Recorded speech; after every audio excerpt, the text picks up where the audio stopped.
Hello, this is S. Rob's Magic magazine, and I would like to talk about fairies. That's right, I mean, to be honest, they've got a bad image. It may shock a lot of people that watch films that in actual fact, in occultism, people avoid using fairies. Seriously, they avoid them completely. Which is odd, you know. It's also going to shock people that most sightings of fairies that are seen are not the females, you know. The films, the cartoons, they basically lie to you completely. The idea of the female fairy with the wings, you know, wearing the beautiful dress is a complete lie. Nobody says that. And when I mean nobody says that.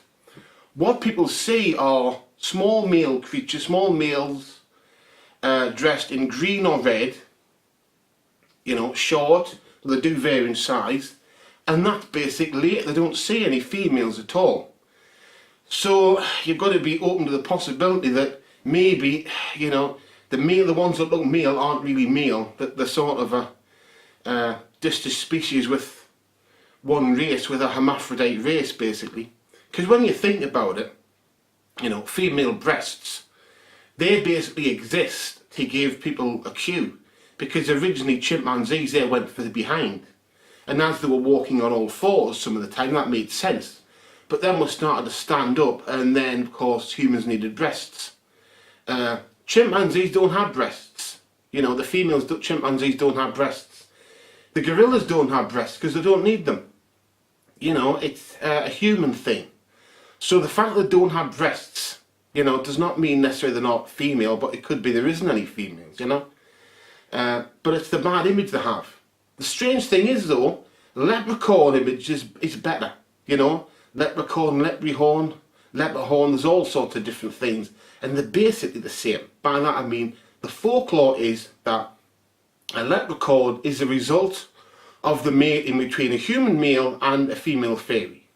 But as I said, nobody really sees female fairies. So what you're really talking about is the same thing. Little men dressed in green or red, you know, with the hats, you know, to be honest, sort of normally. That's what you're actually looking at. And of course they were linked to the Tuatha De Danann. All the Irish fairy folk are said to come from the Tuatha De Danann, who were the kings and queens of Ireland. And there was actually archaeological evidence about them. But it was said that they shrank when they weren't worshipped as much and became the Irish fairies, like the leprechauns and things like that.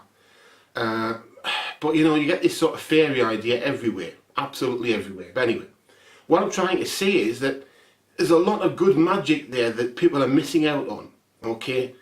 And so you've got the fairies, you've also got the banshees, more acceptable, but sort of fairies as well, you know. But there's a lot of good magic there. You can use real magic, occult magic. And that's magic you can use yourself. A good way to do that is to look for books with Tuatha De Danann in the title. There's some of mine that are about fairies and stuff like that. And goblins, which are more acceptable again. You know, you just have to put S. Rob into Amazon and you can find them there, or you can look on my website, which is www.srob.co.uk, you know. But fairy magic is useful. You can summon them, you can see them. You know, magic can be used to help you have a better life, and they can do that. They can help you have a better life, the life that you want, the life you deserve. And that means you can work it yourself.